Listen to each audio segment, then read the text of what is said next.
Bienvenidos a este nuevo capítulo de Levantamientos y Cambios. Realmente no es un capítulo nuevo porque este podcast no existía antes, pero bienvenidos a este episodio sobre la guerra civil, específicamente de sus orígenes y causas. Ahora estamos todo el equipo para empezar. Buenas noches. ¿Qué tal? Buenas noches. Bueno, ¿qué tal? ¿Cómo están todos? Mira, yo bien, fuera por el hecho de que literalmente entregué la osada de mate a las 11:57, puya, de que Ya para vencerse. Ya, pues sí, ya casi ni dormir, pero ¿qué tal ustedes? Yo por mi parte bastante bien. Yo pues vengo de un partido de fútbol que gracias a Dios lo ganamos. Fue muy costoso, me mojé todo porque llovió, pero de allí todo bien. De igual manera, ayer me acosté a las 10 de la noche, trabajando en lo de ciencias, que por cierto, igual que Germán, que se vencía a última hora, pero lo logré terminar, gracias a Dios. Bueno, yo realmente no hice nada. Dije, vamos a descansar, vamos a estar tranquilos. Ya me dormí tarde como a las 2 de la mañana casi por 4 días seguidos. Entonces hoy no importa nada. Descanso Pero ahí merecido. todo bien, algo así. Igualmente, ya estamos desviándonos un poco del tema, pero podemos comenzar con... ¿Qué tal con las ideologías de ese entonces? Cierto, la ideología de la Guerra Fría en El Salvador fue súper intensa y complicada. Durante este tiempo, el país está dividido entre dos bandos principales que representaban las grandes ideologías de la Guerra Fría, el capitalismo y el comunismo. Y en el país, por un lado, teníamos el gobierno salvadoreño, que era apoyado por Estados Unidos. Ellos defendían el capitalismo, lo que significa que creían en la economía de mercado y en las empresas privadas. Además, estaban en contra del comunismo y recibían ayuda militar y económica de los estadounidenses para luchar contra los guerrilleros. Ey, sí, men, y también lo de los movimientos campesinos, no suena algo fuerte, pero los campesinos casi siempre estaban del lado rojo. Porque, vaya, por ejemplo, en los años 70, PECAS UTC, no sé si le suenan esas siglas, pero era como Sí. una, No mucho. se unió al bloque popular revolucionario, y eso cuando los campesinos se involucraban en intereses políticos y cuando surgían las protestas no tan pacíficas, ¿verdad? Puya, como que ya empezaba, ¿no? De hecho, recordemos que el FMLN surgió como una coalición de varios grupos guerrilleros de izquierda que compartían la ideología comunista y querían luchar contra el gobierno salvadoreño, que estaba apoyado por Estados Unidos. Algunos grupos de ellos eran Fuerzas Populares de Liberación Farabundo Martí, Ejército Revolucionario del Pueblo y Partido Comunista Salvadoreño. Ey, sobre los movimientos estos campesinos también, la Unidad Popular Democrática, o la Unión Obrero Campesina la Unión Obrero Campesina, yo vi una historia de que una vez hicieron una protesta, 40,000 asistentes hubieron, fue puya. Un montón Pero, de gente. De plano, Exacto. y acordando de lo que vos dijiste, el FPL, ustedes también han oído eso. Sí, Fue sí, sí. puya, esos eran perros, la verdad. Dicen de que esos estaban encargados de los asesinatos y secuestros, y el gerente de Philips, que asesinaron a nuestras dueñas. Puya, mi tío siempre contaba de que el FPL hacía tales cosas. Dejemos hablar a estos también. Sí. Bueno, siguiendo con eso, tenemos que hablar con la formación de bandos en los comienzos del enfrentamiento.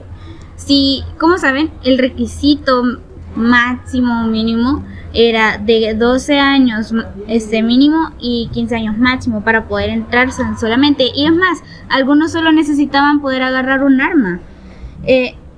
Se les arrebataba la vida a los niños porque literalmente era secuestro, porque a todo esto viene el reclutamiento y no los dejaban vivir. De ambos bandos, porque no solamente de uno, sino Sí, de es ambos. cierto, sí, es de ambos, y creo que, y no solo niños, también personas adultas. Por ejemplo, mi abuelo cuenta que se lo llevaron, lo sacaron una vez porque eso sí era obligatorio, porque necesitaban 54 personas en otro departamento, pero solo tenían 21. Y gracias a un amigo que era amigo del general, gracias a eso lo dejaron ir, y también porque trabajaba en el sindicato de la empresa. Entonces, todo eso, y solo me pongo a pensar en todas las personas que no pudieron salir y solo terminaron como el frente, y los asesinaron al toque. Literalmente no siquiera pudieron despedirse de su familia. Disculpen. Muy cierto. Pues también se demuestran algunos datos que el FAES, o sea, las fuerzas militares, eran los responsables de la mayoría de reclutamientos de jóvenes. También muchos escaparon, muchas familias, jóvenes buscaron la vida de Estados Unidos para escapar o directamente se iban a Guatemala o Nicaragua, donde habían campamentos de refugiados para familias salvadoreñas. La verdad sí fue horrible. Recuerdo que mi tío que había contado de historias de los Miguelitos y cómo andaban arrasando el fusil. Y que los principales participantes de la guerra salvadoreña era el pueblo, un grupo de personas que se hacía llamar FMLN, Frente Farabundo Martí para la Liberación Nacional, y por parte de los militares del ejército y gobierno salvadoreño, el cual contaba con distintas unidades, como por ejemplo el paracaidismo, áreas terrestres y sus infames batallones de reacción inmediata Viri, que estos estaban conformados o eran 5 batallones, en los cuales tenía el nombre Atlacat, Belloso, Bracamonte, Yatonal y Arce. El más temible o el más fuerte de estos batallones era el batallón Atlacat, con su infame coronel Domingo Monterrosa Barrios, el cual fue partícipe de muchas masacres, por ejemplo la masacre del Mozote, el cual fue un crimen de lesa humanidad. Pero la forma en que se comunicaban, Radio Venceremos, tenían una, ¿no? Sí. No sé si alguno de ustedes ha visto Voces Inocentes. Sí, yo. Sí. Ajá, sí. Va, ahí el protagonista, lo hemos visto, va, a Chava le regalan una radio, va. Sí. La cosa es de que el tío se la regaló, pero todos lo andan regañando porque el tío se la dio para escuchar Radio Venceremos. Le decía, mira a esta hora, escucharla y pues sí. Y Que la le cosa caigan es que- soldados porque si no lo matan. Ajá, no, pues sí, ahí queda. Sí, hombre. Bueno, también de que quiero recalcarte que me acuerdo que el gobierno tenía su propia radio. Recuerdo que era la radio Cucatlán o Cucatleca.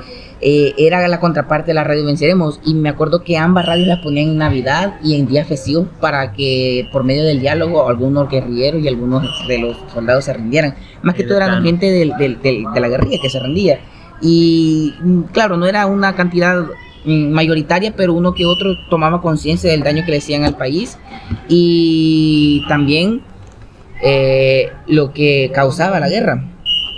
Pues sí, porque también si te fijas en la radio Venceremos, por ejemplo, se podían dar hasta coordenadas, pero de una forma disimulada Código para Morse.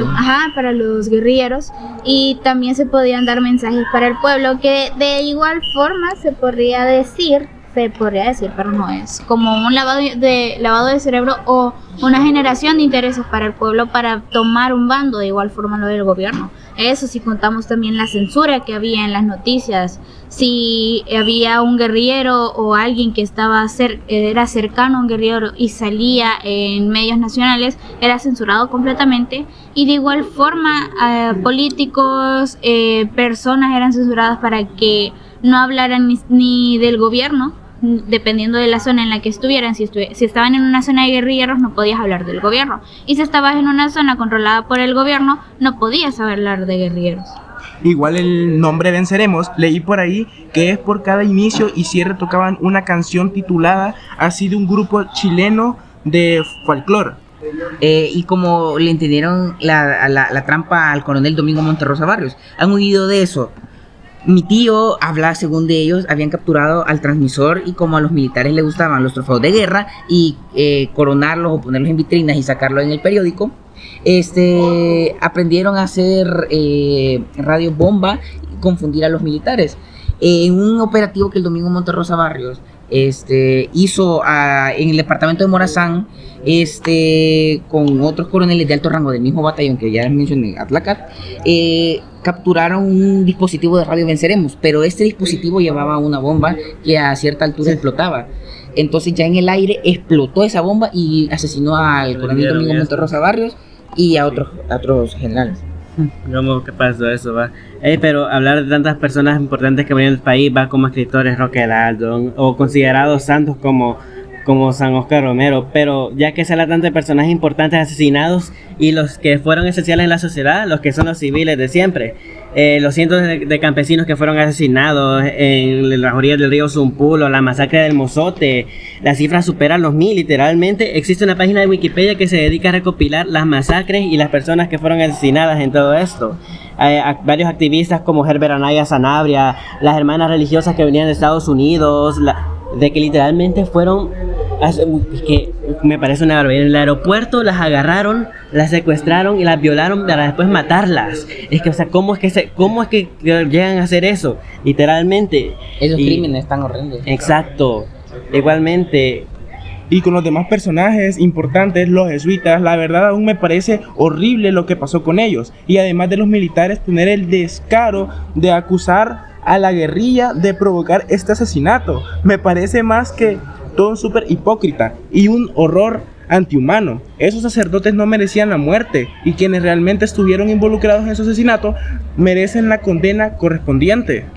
Eso sí contamos todas las ofensivas, como la ofensiva general de 1981 o la ofensiva hasta el tope, que además de ser orquestados por la guerrilla y obviamente que en los intentos de las Fuerzas Armadas para detenerlo, y tanto fuego cruzado en esas mismas terminó con la vida de cientos de civiles que realmente no tenían nada que ver o estaban escapando del país. Y otra vez, según relatos de mi familia, tenían que ir agachados y con banderas blancas si querían salir de la casa, porque si no ahí mismo quedaban. Y es cierto, hasta hay videos, se pueden encontrar en YouTube o en cualquier plataforma si buscas bien, de gente que va con banderas escondiéndose o tratando de protegerse para que no les den.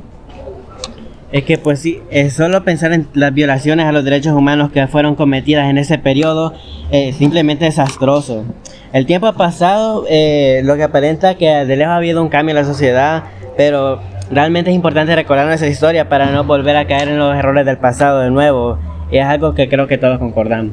Pues sí, pero también el hombre está destinado a cometer los mismos errores si no aprende de su pasado. Exactamente. Entonces no es como que, bueno, si vemos la actualidad, están volviendo a cometer los mismos errores porque no hay como un alto al fuego, sino que ya no es como un alto al fuego, sino que la política en sí con sus palabras solo están generando más guerra y más provocaciones entre ellos. Entonces realmente no hay un alto, o tal vez los acuerdos de paz no significó nada para ellos. Literalmente eso me acuerda a don Armando Bukele. En clase vimos un poco sobre cómo él habló sobre los acuerdos de paz y literalmente el fanatismo es toda causa de violencia. Muy bien, muy buenas dichas palabras, la verdad. Ojalá que su hijo escuchara a su propio padre. Bueno, pues muchas gracias a quien haya oído este podcast. Me interesó mucho el tema del día de hoy. Me pareció súper interesante saber de la historia y cultura de nuestro país. Y bueno, a ustedes agradecerles también por acompañarme en este gracias por podcast. invitarnos. Igual, gracias. Muchas gracias. por Gracias. invitarme, Muy lindo podcast. gracias. Muchísimas gracias. De igual manera, muchas gracias. Feliz noche. Bueno, adiós. Adiós. Adiós.